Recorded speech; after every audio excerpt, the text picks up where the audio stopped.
resolvi escrever esse livro porque eu sou italiana e a minha vida é dividida entre o Brasil e a Itália. Então, eu penso que eu tenho, junto com o meu país, uma dívida com todos os movimentos, os exércitos, as forças armadas e as forças da guerrilha que conseguiram acabar com o nazifascismo na Itália, uma dívida muito grande. O fascismo foi derrotado, mas não foi posto fora da história. É uma forma política degradada, eu acho, que pode ressurgir e ressurge frequentemente em formas, é um vírus que pode mudar.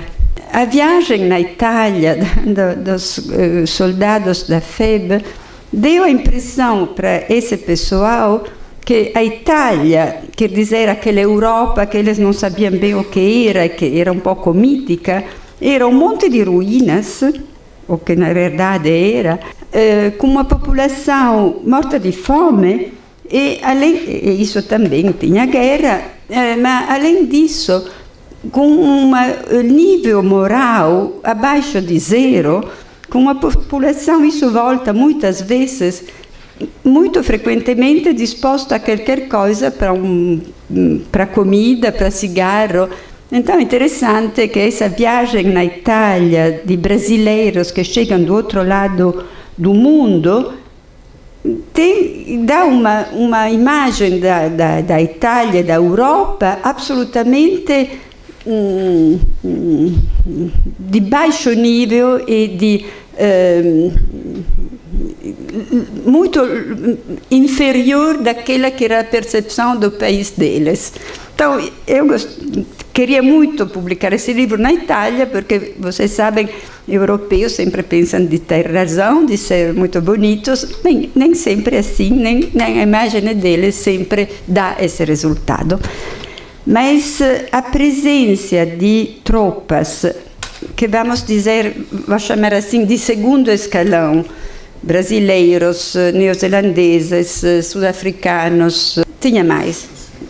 Então, segundo escalão, a presença dessas tropas foi importante para permitir às tropas vou chamar primeiro escalão, os aliados de primeiro nível, para poder deslocar tropas. Então, naquele verão que o Brasil chegou ali, a França retirou as suas tropas da campanha da Itália e passou no mês de julho de 44 para a França para começar a libertação da França, coisa importantíssima. Frequentemente se diz, em forma que me parece muito simplificatória, que o Brasil entrou em troca da indústria pesada, mas isso me parece uma interpretação simples demais. O Brasil, Vargas, teve claro, e Osvaldo Aranha acho mais do que ele, ainda os dois juntos claramente tiveram a ideia que era o momento, a possibilidade de elevar o Brasil na cena internacional. E isso é até hoje, não é por acaso que é o Brasil que abre a Conferência das Nações Unidas cada ano. Eu sinto, pensando a FEB, e também pensando a situação italiana, as Forças Armadas na Itália, é que as Forças Armadas, que façam a guerra ou não façam a guerra, são uma parte da sociedade. Então, não são uma coisa separada que tem a sua lógica e a sua autonomia. E nisso tem um importante papel dos pesquisadores para entender as Forças Armadas. Não se pode deixar isso num mundo separado. Eu não consegui. Então, tem um problema de acesso à documentação militar em geral, toda a papelada que eles imprimem, todas as portarias internas que eles têm que entender, porque é uma parte importante da sociedade. Não pode ter democracia, participação, se ali fica um mundo fechado. Isso não falo só do Brasil, não falo pensando só no Brasil, no regime militar. Uma cidadã italiana agradece aos brasileiros pela participação que eles tiveram para derrotar o pior inimigo da humanidade do século XX, que foi o nazismo. Por que eu digo isso? Porque os brasileiros não compreendem isso. Essa é uma passagem desconhecida da nossa história, encoberta. E eu tive no último debate da Tereza, eu resolvi fazer algumas consultas, né? Reler alguns livros, ver alguns documentários, e eu fiquei espantado, né? Com dois, que eu acho que a Tereza ajuda a resolver, né? Com dois desvios, duas visões unilaterais sobre a participação no Brasil na Segunda Guerra.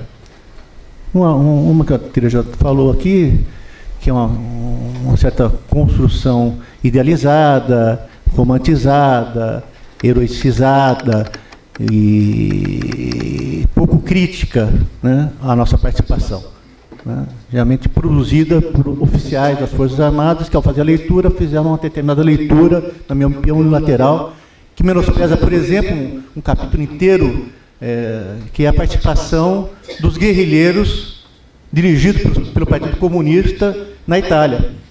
Sabe que muitas cidades italianas foram libertadas, antes de chegar ao exército aliado, já tinham sido libertados pelos partisãos comunistas. Isso quase desaparece da história. Como desaparece na história também a grande participação da esquerda brasileira para conseguir que o Brasil entrasse na guerra e depois mandasse soldados. Houve campanhas, lutas, mobilizações, que é praticamente esquecido do que eu estou chamando de uma história ufanista, nacional-ufanista, sobre a participação do Brasil na Segunda Guerra Mundial. Mas existe outra leitura que eu considero pior, que eu estou chamando de revisionismo histórico, né?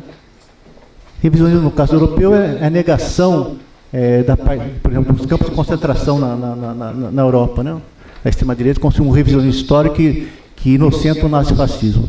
No Brasil, nós construímos também um certo revisionismo histórico, que a participação da FAB e da FEB são as principais vítimas. Então, nosso balanço aqui também, concluindo, ao contrário do VAAC, ao contrário do Silvio Bar, é extremamente positivo.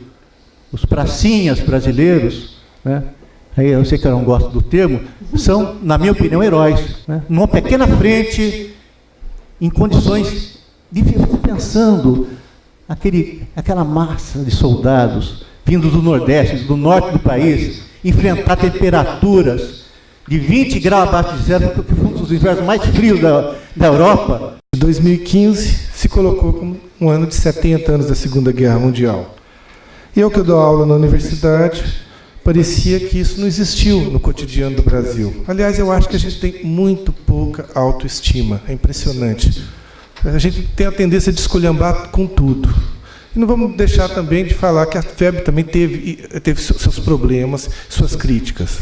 Mas eu acho que, enquanto resultado, ele é altamente meritório. A própria concepção pracinhas remete muito ao diminutivo e à negatividade, né?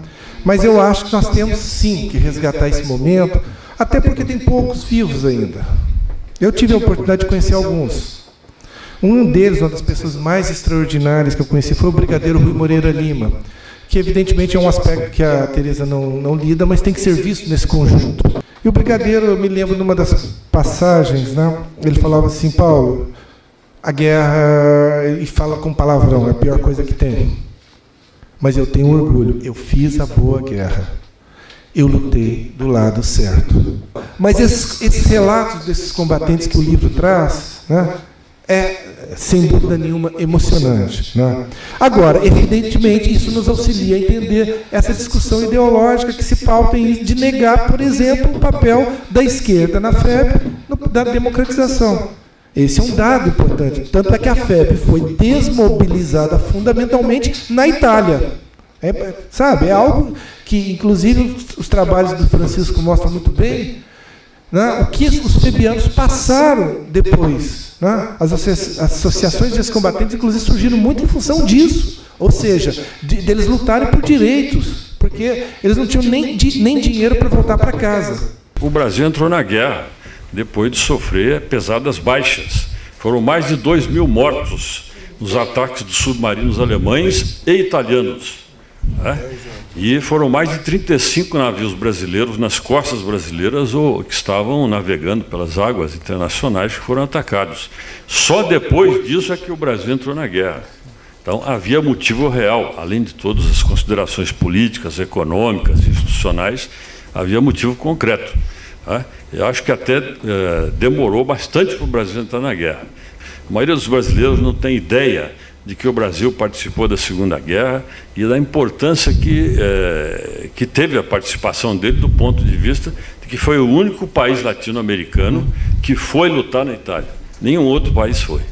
Agora, sobre essa história do Brasil entrou muito tarde na guerra, eu acho que isso não foi uma escolha brasileira.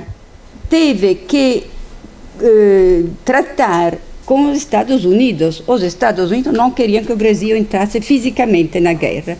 Então, acho que isso tem que ser esclarecido. Não é que o Dutra e o Góes Monteiro fizeram tudo aquilo que puderam para atrapalhar a coisa, mas isso é um assunto.